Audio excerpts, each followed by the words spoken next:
Everybody,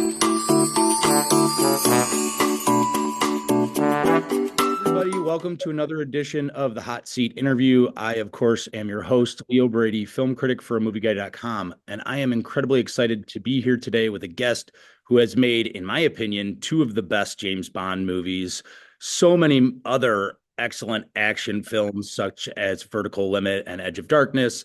We're here today to talk about his new film, Dirty Angels. This is director Martin Campbell. Martin, thanks for being with me. It's a pleasure. This is great. So I start off this series by asking the same question to everybody, which is, what movie for you did you see that made you say, I want to do that? I want to be a director. I'll tell you exactly what it was. It was The Manchurian Candidate in the 60s, the Frankenheimer movie with Frank Sinatra and Lawrence Harvey. Yeah. Angela Lansbury. And Angela Lansbury. Phenomenal film. That is a phenomenal film. Yeah, that's the type of movie that will, I think, inspire anybody to make, because it's just so thrilling and moving, and that sort of gives me an idea of like the types of movies that you've made. And I think like one of the coolest feathers in your cap is that you've made two separate James Bond movies with two actors doing their first Bond film, and both of them are just excellent. So what do you think? Well, I guess first of all, my question is, because they're going to have a new James Bond soon, I'm assuming you'd be open to directing another James Bond movie, but also, what do you think was sort of your secret sauce with getting these two brand new James Bonds to make two excellent movies? Well, the secret sauce is, look, it's very difficult to know. I mean, you work on the scripts, I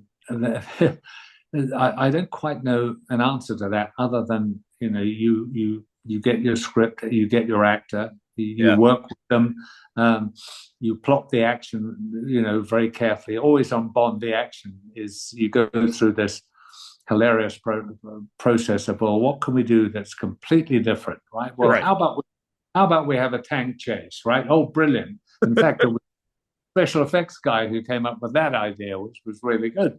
Yeah. So you go through this process. The great thing about the movie, or those movies, is you simply have the money to do the.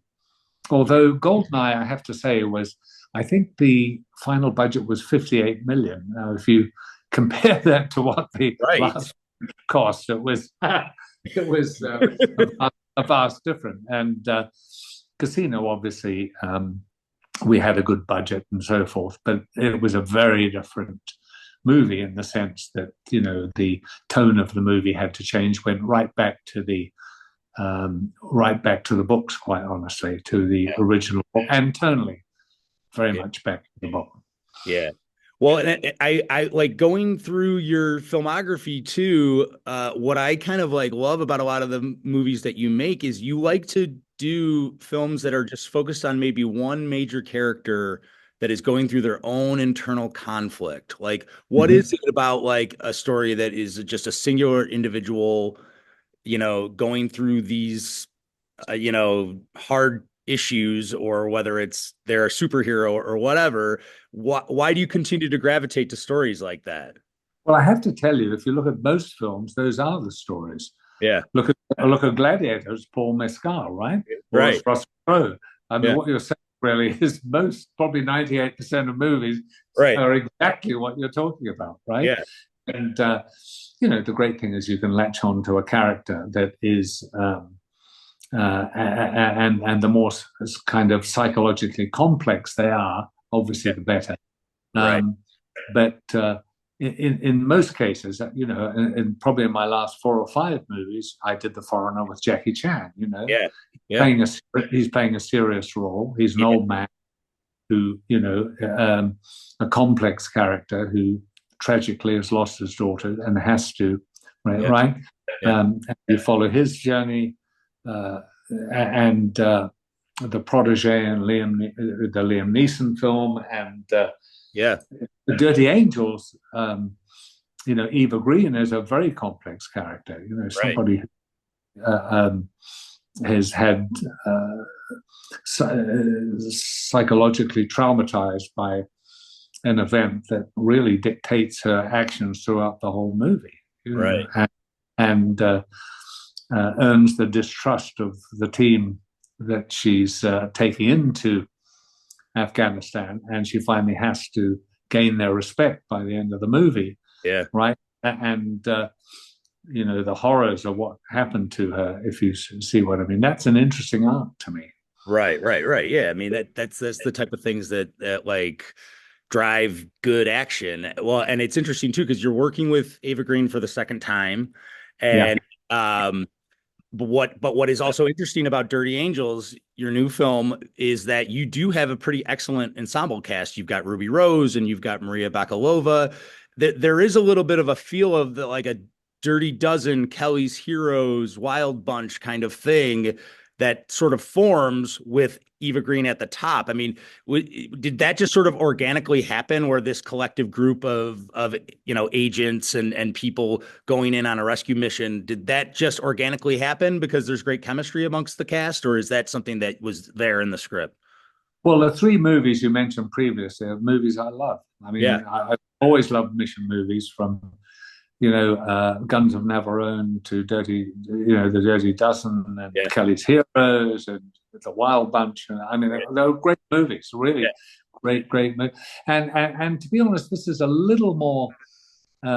It's got its feet a little more on the ground in the sense that the background is very much today. If you see what's happening in Afghanistan. Yep. We all remember the Americans pulling out of Afghanistan. We remember what the Taliban are pretty horrendous in terms of dealing with women. Right. A civil war going on between ISIS and the Taliban. It's very topical in that sense. And also, as a character, I think she's very complex, and her problems, I think, are very, her. And given that the theme of the movie is never leave anybody behind, right? There's a hell of a price to pay for that, and they do pay the price for that. Yeah, yeah. For that. Well, she said. Right. Well, and it's interesting too with working with Eva Green for this time because her character of Jake, as you were sort of saying, obviously it's the polar opposite of what she was in Casino Royale. But like what's interesting is that her approach seems just so like emotional, fierce. She really does like throw her entire self into this character. Is that just Eva Green doing all the work because she's that good of an actor, or is it in the script? I mean, or do you even have to say to her, hey, like we can take it a little bit easier in these scenes because like I don't want, sure. Oh, yeah. I don't want to get too emotional. Yeah. Well, first of all, it's in the script, number one. Secondly, Eva, has she interprets it really, really well. Yeah. And yeah, there are times where you've got to pull it back. There are times where you've got to push it. You know what I mean? She physically is actually, she's not a, what's the word? A big person, if you see what I mean. Yeah. Right. So she really had to hurl herself into this. And I'm sure she did it because it's down and dirty, the whole thing. You know what I mean? It's something she'd never done before. Right. She's all playing beautiful women, understandably, because she's beautiful. But she does kind of dirty up for this whole movie. So, you know what I mean? Yeah, so, shows too, because like I think, as you said, she's typically like the female love interest or things of that nature. And in this one, self-bare, allowing herself to have flaws and allowing herself to be vulnerable in a lot of sequences. And I think that's kind of, again, it shows her versatility in a lot of ways. Yeah, I think so. And having worked with her in Casino, I knew she was up for it and I knew she could do it. And it was also interesting to take somebody who is, all her parts or most of her parts previously have been, parts like Casino. She was in the Three Musketeers, all of this. Right. And this is, and I think that's probably why she did it, to be honest, because it's just the polar opposite of what she normally does. Right. Well, and as we've said, you're sort of like a master of action films now at this point, and Dirty Angels has like so many like massive explosions, and I'm always like just such a fan, and I love to hear about how like that stuff's all put together. But I think the question that I have is that you've been doing this since like 1994 was like your first like really big major action film. How has the industry for you changed in terms of making those kinds of action films? How has it changed? Well, CGI is the word, I suppose, is Yeah, the operative word here. I right, like shooting it all for real as much as possible. And people like Chris Nolan and so forth, the same thing. It always just looks better. I don't give a damn what they say. right. Sure, and most of Dirty Angels, there's now you tend to, just in terms of time, because schedule money's tight, things like gun flashes, right? Right. Um, Bullet hits and so forth are digital, Yeah. simply because, to change a costume when something goes wrong costs you 15 minutes, 20 Right. minutes. You don't have that time. Right. Uh, but other than that, there's a couple of, I think most of the explosions are real in Yeah. there. There's a couple of little extensions and so forth. Beyond that, it was all real. There's no sort of big CGI, a few mountains, Afghan type mountains in the background of landscapes and so forth. Beyond that, all Yeah. absolutely real. Yeah. That's awesome. I mean, it shows the work shows, up on the screen. Dirty Angels is going to be coming to select theaters and on demand on Friday, December 13th. Martin Campbell, thank you so much for being with me here today. Can't wait for everybody to see the film. Thanks very much indeed. Cheers, Thanks. mate. Yep. Take care.